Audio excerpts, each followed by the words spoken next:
La matinale Grand Lille TV avec Adrien Lanois. L'info en direct, on se retrouve avec un peu de retard en ce mardi 28 juin, mais on est bien donc à l'heure ici à 7h15 pour tout voir, tout savoir de l'actualité lilloise avec d'abord vos prévisions météo pour une journée, on espère plus agréable en ce mardi avec certes encore de nombreux nuages et même quelques averses possibles en fin d'après-midi, mais dans l'ensemble on profitera bien de belles éclaircies toute la journée avec 20 degrés de prévu pour les températures maximales. L'image à la une de cette édition, c'est d'abord la mobilisation hier d'une quarantaine de salariés, de représentants syndicaux de l'EPSM de l'agglomération lilloise, l'établissement public de santé mentale situé à Saint-André-les-Lilles. Les infirmiers et aides-soignants protestent contre la décision de la direction de remettre en cause des acteurs en vigueur, selon eux, depuis 2006. En cause notamment pour les travailleurs de nuit, des jours de récupération supprimés et des heures réévaluées à la baisse. Les salariés craignent aussi la mise en place des GHT, les groupements hospitaliers de territoire qui pourraient entraîner, selon eux, le regroupement des EPSM et surtout à terme des suppressions de postes. Écoutez leurs revendications au micro d'Alison Pelotier.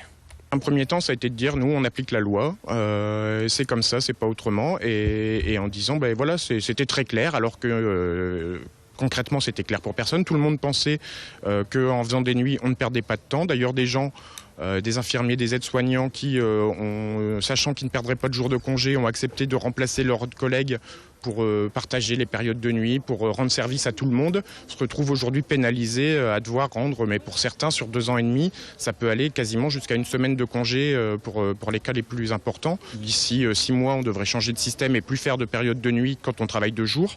Mais nous, ce qu'on réclame, c'est que les 2 ans et demi qui viennent de passer soient régularisés et que les agents ne doivent pas perdre de jours de congé.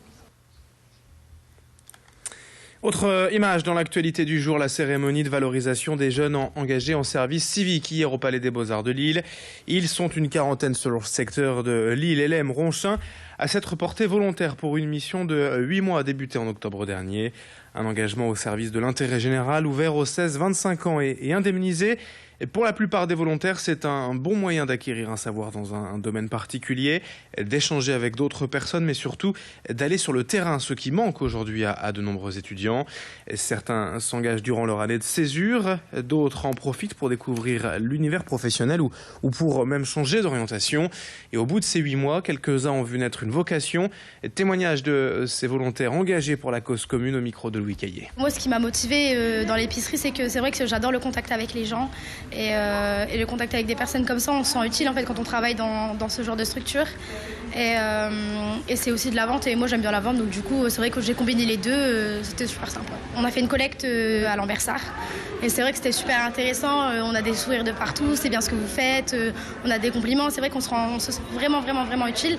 Et ensuite on a, en fait si vous voulez, on est passé, quand on récolte les dons, après on passe tout de suite, on les a dans l'épicerie, donc du coup on voit, on peut faire la mise en rayon et on voit directement que ça sert, c'est pas comme si ça allait je ne sais où sans savoir où ça allait arriver. 7h18 en direct ce matin sur Grand Lille TV. Dans le reste de cette édition à Lille, la toute première crèche de la région labellisée Écolo Crèche. Il s'agit de la CAF Farandole, située dans les locaux même de la CAF à Lille.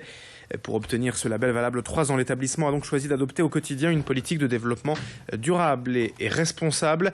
L'objectif étant de diminuer les impacts néfastes sur l'environnement tout en éduquant les enfants à ce sujet.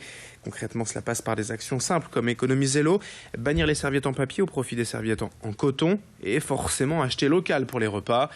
Cette crèche existe depuis 10 ans et elle réserve les 2/3 de ses places aux salariés de la CAF. Présentation des actions menées pour obtenir ce label avec la directrice au micro d'Idil Gunaï. Les parents sont très satisfaits et voire même étonnés. Ils ne s'imaginaient pas qu'on ait une action aussi large sur l'écologie, mais aussi sur l'idée du développement durable. Par exemple, les jeux, vous voyez, les enfants dans le jardin jouent avec des boîtes d'œufs, ils remplissent leurs boîtes de cailloux, ils vont transvider, transvaser. Voilà, ils sont assez ravis. On a par exemple ce matin une petite fille, la maman est venue avec une tenue spéciale pour l'extérieur parce qu'elle adore jouer dans la terre et ils ont dit nous on va vous ramener une tenue pour qu'elle puisse vraiment explorer. Et puis on termine avec ces images de Jean-Louis Debré, hier à Marcq-en-Barœul. L'ancien président du Conseil constitutionnel et ancien président de l'Assemblée nationale était à la Cité des Échanges pour présenter et dédicacer son livre « Ce que je ne pouvais pas dire ». Le recueil de toutes ces années est passé au plus près du sommet de l'État.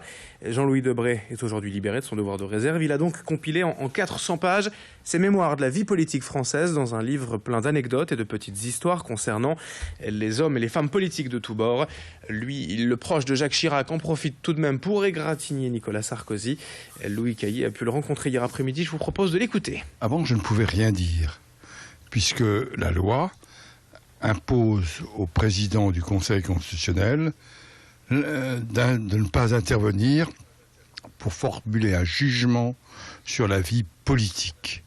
De même qu'il ne peut pas rendre publiques les décisions du Conseil. Donc, je ne pouvais rien dire. J'ai écrit tous les jours, et donc chaque jour, je notais mes observations sur la vie politique, mes commentaires. C'était un peu mon mur des lamentations. Et puis la question du jour Grand Lille TV Direct Matin pour conclure, avec d'abord la réponse à celle posée hier. Vous êtes 60% à penser qu'il est rentable aujourd'hui pour la région d'investir dans la culture, comme par exemple la Villa Cavrois dont on parlait hier. Et aujourd'hui, autre question, autre thème concernant les futurs rapports d'hygiène dans les restaurants rendus publics et dont on vous parlait hier encore. Eh bien, allez-vous y prêter attention au moment de choisir votre restaurant? Vous pouvez nous répondre sur grandlille.tv ou nos applications officielles, téléphone et tablette. 7h21 en ce mardi 28 juin. Dans un instant, la météo et l'infotrafic.